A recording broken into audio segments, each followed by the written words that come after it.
Les émotions agissent sur la prise de poids de 3 façons. La première, c'est qu'elles poussent à manger, plus, ou moins d'ailleurs. La seconde, c'est que ça pousse à manger différemment, plus de sucre ou plus de gras.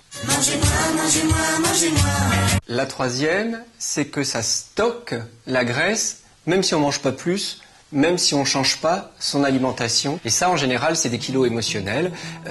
Par exemple, dans le stress, on sait que ça fait grossir au niveau du ventre par la sécrétion de cortisone. Ça touche plus les femmes que les hommes. Et en général, ça touche plus les femmes minces que les femmes déjà rondes. Et ça fait grossir au niveau du ventre.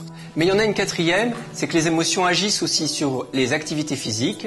Si on est par exemple un peu déprimé, eh bien on va pas trop bouger, on va rester assis, on va moins dépenser de calories. Et à l'inverse, si on a un coup de foudre, on est sûr de soi, on est euphorique, et là on va bouger, on va faire du sport, on va vouloir être beau ou belle, et là on va dépenser des calories.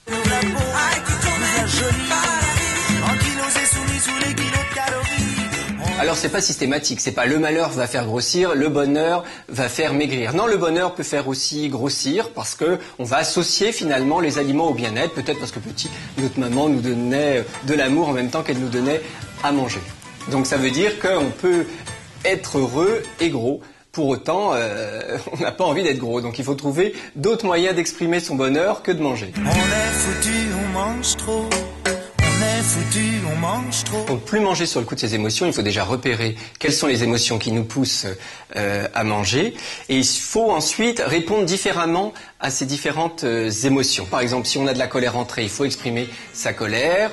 Il faut faire des activités à la place de manger, des activités qui permettent d'apaiser l'émotion négative. Mais ça peut être aussi se donner d'autres sources de plaisir, si on mange parce que ça nous donne du plaisir oral. Et satisfaire ce type de plaisir, c'est toutes les activités orales, chanter, parler, embrasser qui vous voulez, mais également se nourrir de musique, se nourrir d'activités qu'on aime, se nourrir de rencontres. Finalement, remplacer l'aliment par d'autres formes de nourriture.